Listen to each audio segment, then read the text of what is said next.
Hi hello నమస్తే అస్సలాముఅలైకుం. Welcome back to Tara's Dubai lifestyle. ఈరోజు నేను మీతో షేర్ చేసుకుంటున్న రెసిపీస్ ఆంధ్ర స్పెషల్ అయిన నాటుకోడి పులుసు, దానికి బెస్ట్ కాంబినేషన్ చిల్లుగారే. ఈ రెండు కూడా ది బెస్ట్ కాంబినేషన్ రెసిపీస్ అన్నమాట. ఇప్పుడు ఈ రెండు రెసిపీస్ని ఇంకేమాత్రం ఆలస్యం లేకుండా పర్ఫెక్ట్ ఆంధ్ర స్టైల్లో ఎలా ప్రిపేర్ చేసుకోవాలో, వీటి ప్రాసెస్ ఏంటో చూసేద్దాం. ముందుగా ఒక బౌల్లోకి 1 కప్పు మినపప్పుని తీసుకొని శుభ్రంగా 2-3 సార్లు వాష్ చేసుకొని పప్పు నానడానికి సరిపడినన్ని నీళ్లను వేసుకొని 5 గంటల పాటు బాగా నానబెట్టుకోవాలి. 5 గంటల తర్వాత చూడండి, పప్పు బాగా నానింది కదా. ఇప్పుడు దీన్ని శుభ్రంగా వాష్ చేసుకోవాలి. దీనిపైన ఉన్న పొట్టు మొత్తం తీసేసుకొని ఇలా శుభ్రంగా వాష్ చేసుకున్న ఈ పప్పుని మిక్సీ జార్లోకి కొద్దిగా వేసుకుంటూ మెత్తగా పేస్ట్ లాగా చేసుకోవాలి. ఇక్కడ వాటర్ని నేను ఏమాత్రం యాడ్ చేయట్లేదు, ఎందుకో అని కూడా చెప్తాను. గారెలు నూనె పీల్చకుండా మెత్తగా రావాలి అంటే మిక్సీ చేసుకునేటప్పుడు వాటర్కి బదులుగా ఐస్ క్యూబ్స్ని కనుక యాడ్ చేసి మిక్స్ చేసుకుంటే గారెలు చాలా మెత్తగా వస్తాయి, అలాగే నూనెను కూడా ఏమాత్రం పీల్చకుండా ఉంటాయి. ఈ టిప్ మీకు ఎలా అనిపించింది? మేబీ మీకు యూజ్ అవుతుందని అనుకుంటున్నాను. ఒకసారి తప్పకుండా ట్రై చేసి చూడండి. ఇలా స్మూత్గా పేస్ట్ లాగా చేసుకున్న దీన్ని ఒక బౌల్లోకి ట్రాన్స్ఫర్ చేసేసుకోవాలి. ఇప్పుడు దీంట్లోకి రుచికి సరిపడేంత సాల్టు, 1 టీ స్పూను జీలకర్రను కూడా వేసుకొని బాగా బీట్ చేస్తూ, నేను చూపిస్తున్నట్లుగా బీట్ చేస్తూ బాగా కలుపుకోవాలి. ఒక 3 నిమిషాలైనా సరే ఇలా బీట్ చేసుకోవాలి. అలా బీట్ చేసుకుంటే గారెలు చాలా స్మూత్గా వస్తాయి. ఇలా బీట్ చేసుకున్న తర్వాత మూత పెట్టేసి ఒక 20 నిమిషాలు దీన్ని పక్కన పెట్టేసుకోవాలి. ఇప్పుడు 20 నిమిషాల్లో చికెన్ కర్రీని ప్రిపేర్ చేసుకుందాం. మేము ఈ నాటుకోడిని లైవ్ స్టాక్ మార్కెట్ నుంచి తీసుకొచ్చాము. 3 నాటుకోళ్ళని అయితే తెచ్చుకున్నాము. ఇప్పుడైతే 1 కేజీ నాటుకోడి చికెన్ని శుభ్రంగా వాష్ చేసుకుని పక్కన పెట్టేసుకోవాలి.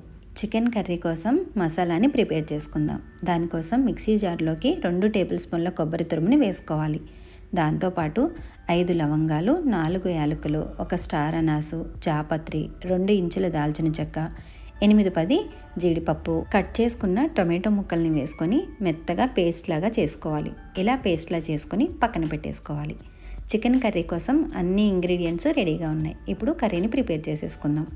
స్టవ్ పైన ప్యాన్ని పెట్టుకొని 4 టేబుల్ స్పూన్ల ఆయిల్ని వేసుకోవాలి. ఆయిల్ హీట్ అయిన తర్వాత సన్నగా చాప్ చేసుకున్న ఆనియన్స్, పచ్చిమిర్చి వేసుకొని ఒకసారి కలుపుకొని మూత పెట్టేసి ఒక 4 నిమిషాలు లో ఫ్లేమ్లో కుక్ చేసుకోవాలి. ఆనియన్స్ ఎక్కువగా ఫ్రై అవ్వాల్సిన అవసరం లేదు, సాఫ్ట్గా అయితే సరిపోతుంది. 4 నిమిషాల తర్వాత ఒకసారి కలుపుకొని దీంట్లోకి 2 స్పూన్లు రోట్లో దంచుకున్న అల్లం వెల్లుల్లి పేస్ట్ని వేసుకోవాలి. అల్లం వెల్లుల్లి పేస్ట్ పచ్చివాసన పోయేంత వరకు ఫ్రై చేసుకోవాలి. నాటుకోడి కూర కదండి, రోట్లో దంచుకుంటే దీని టేస్ట్ బాగుంటుంది. ఇప్పుడు దీంట్లోకి 1 స్పూను కారం, రుచికి సరిపడేంత సాల్టు, 1/2 టీ స్పూను పసుపు, 1 స్పూను కాశ్మీరీ రెడ్ చిల్లీ పౌడర్ను కూడా వేసుకొని మంచి స్మెల్ వచ్చేంత వరకు 1 నిమిషం పాటు ఫ్రై చేసుకోవాలి.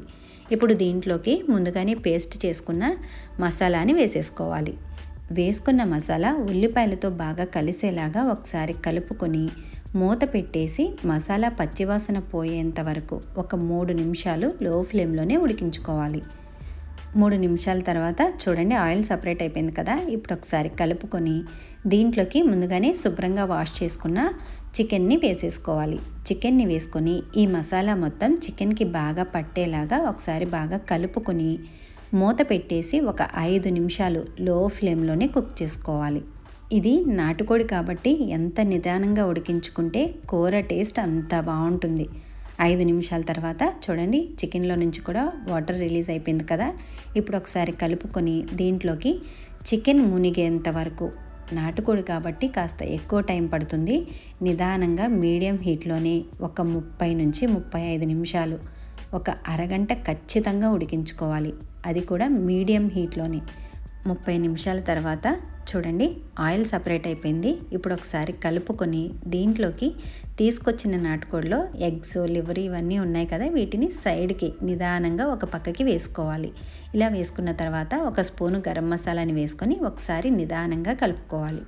ఎగ్స్ని వేసాం కదా, అవి చితికిపోకుండా ఉండడం కోసమే నిదానంగా కలుపుకోవాలి. ఒకవేళ సాల్ట్ని కూడా అడ్జస్ట్ చేసుకోవాల్సి వస్తే ఈ కన్సిస్టెన్సీలోనే సాల్ట్ని కూడా అడ్జస్ట్ చేసుకోవాలి. ఇప్పుడు దీంట్లోకి సన్నగా చాప్ చేసిన కొత్తిమీరను కూడా వేసుకొని మరొకసారి కలుపుకొని మూత పెట్టేసి ఒక 10 నిమిషాలు మీడియం హీట్లోనే కుక్ చేసుకోవాలి. 10 నిమిషాల తర్వాత చూడండి కర్రీ అయితే ఈ కన్సిస్టెన్సీలో ఉంటే సరిపోతుంది. మనం కుక్ చేసుకునేది పులుసు కాబట్టి గారెల్లోకి ఇలా జ్యూసీగా ఉంటేనే బాగుంటుంది. కర్రీ అయితే అయిపోయింది. ఇప్పుడు గారెల్ని ప్రిపేర్ చేసుకుందాం. గారెల కోసం పిండిని ముందుగానే రుబ్బి పెట్టుకున్నాం కదా. ఇప్పుడు స్టవ్ పైన డీప్ ఫ్రైకి సరిపడేంత ఆయిల్ని పెట్టుకొని ఒక్కొక్కటిగా గారెల్ని నేను చూపిస్తున్న విధంగా వేసేసుకోవాలి. నేనైతే ఫస్ట్ ప్లెయిన్ గారెల్ని వేస్తున్నాను. మా బాబుకి ప్లెయిన్ గారె అంటే చాలా ఇష్టం, అందుకని వాడి కోసం ప్లెయిన్ గారెలను అయితే ముందుగా వేస్తున్నాను. తర్వాత మా కోసం ఉల్లిపాయ గారెల్ని వేస్తున్నాను. ఉల్లిపాయ గారెల కోసం సన్నగా చాప్ చేసిన ఆనియన్స్, పచ్చిమిర్చి, కొత్తిమీర, కరివేపాకు, అల్లం వీటన్నింటినీ కూడా పిండిలోకి వేసేసుకొని పిండిలోకి బాగా కలిసేలాగా ఒకసారి కలుపుకొని ఇంకా ఉల్లిపాయ గారెల్ని వేసేసుకోవడమే. ఈ నాటుకోడి కూరకి ప్లెయిన్ గారైనా చాలా బాగుంటుంది, ఉల్లి గారైనా చాలా బాగుంటుంది. ఈ టేస్ట్ తెలిసిన వారు తప్పకుండా మరొకసారి ట్రై చేయండి. ఈ టేస్ట్ తెలియని వారు తప్పకుండా ట్రై చేయండి.